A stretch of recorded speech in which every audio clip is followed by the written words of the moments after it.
Hello everyone, నేను ఇవాళ fish fry prepare చేస్తున్నానండి. రియల్గా చెప్తున్నాను, చాలా అంటే చాలా టేస్టీగా ఉంది. వన్స్ ఇలా ట్రై చేయండి. జస్ట్ కారం తీసుకోండి 1 టేబుల్ స్పూన్, అలాగే శనగపిండి 2 టేబుల్ స్పూన్, అలాగే అల్లం వెల్లుల్లి పేస్ట్ 1 టేబుల్ స్పూన్, కొంచెం ధనియాల పొడి, పసుపు, ఫిష్ ఫ్రై మసాలా అంటే దొరుకుతుంది అనమాట. అది ఏ బ్రాండ్ అయినా తీసుకోండి అనమాట. నేనైతే తేజు బ్రాండ్ అని కర్ణాటకలో ఫేమస్. సో అది తీసుకున్నాను. కొద్దిగా వాటర్ వేసుకొని, కొద్దిగా సాల్ట్ వేసుకొని బాగా కలిపేసుకోండి. కలిపేసుకోవడం అంటే జారుడుగా కాదు, కొంచెం గట్టిగానే కలుపుకోండి. మసాలా అనేది మనం స్టిక్ అంటే దానికి పూస్తే పట్టుకోవాలన్నమాట. చూస్తున్నారు కదా, అలా అనమాట. యాక్చువల్లీ ఈ ఫిష్ నేమ్ చెప్పలేదు కదా నేను. పాంప్లెట్స్ ఫిష్ ఫ్రైకి చాలా అంటే చాలా బాగుంటాయి ఇవి. మా వారి ఫేవరెట్ ఫిష్ ఫ్రై. మా పిల్లలైతే ఇంకా చెప్పనవసరం లేదనమాట. ఒక at least weekly or 2 weeks once ఒకసారి మా ఆయన ఫిషెస్ తెస్తుంటారు. ఇవన్నీ లోపలికి బాగా కాట్లు పెట్టుంటారు కాబట్టి దాని లోపల బాగా పెట్టండి. లోపలికి దూడ్చి నీట్గా స్టఫ్ చేయాలన్నమాట. నీట్గా అలా అయితేనే మసాలా లోపల ఉంటుంది. చాలా బాగుంటుందండి ఫిష్ ఫ్రై. ఎస్పెషల్లీ ఈ ఫిష్ అయితేనే చాలా బాగుంటుంది. మీరు కూడా తెచ్చుకోండి, సింపుల్గా చేసుకోండి. ఓకే, ఇప్పుడు ఎలా చేయాలో చూపిస్తా.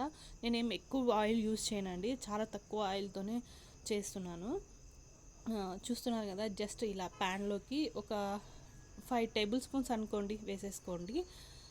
లేకపోతే ఒక 100 ml వేసేసుకొని ఇలా ఫిషెస్ని ఒకవైపు అలా మార్చేసుకోండి. నాకైతే 2 పడతాయి అనిపించింది, అందుకే నేను 2 పెట్టేశాను, టైం వేస్ట్ ఎందుకు అనేసి.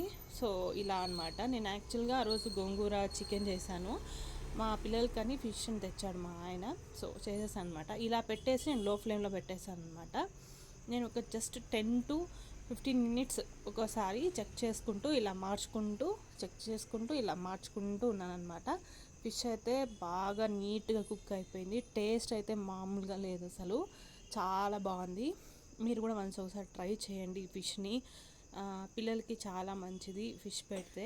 మీరు కూడా ట్రై చేసి ఎలా కుదిరిందో నా కామెంట్ సెక్షన్లో చెప్పండి. మీరు ఇలా ట్రై చేసిన తర్వాత ఫైనల్గా ఇలా ఫిషెస్ని ఒక 10 to 15 minutes లో ఫ్లేమ్లో పెట్టి మారుస్తూ ఉండాలండి, మర్చిపోకండి. ఇలా మార్చుకుంటూ ఉండాలి. నేను వీడియో ఎడిటింగ్లో కట్ చేసేసాను మీకు చూపించడానికి. ఇలా అన్నమాట, మార్చుకుంటూ ఉండాలి. 1-2 స్పూన్స్ తీసుకున్నారంటే ఈజీగా మార్చేసుకోవచ్చు.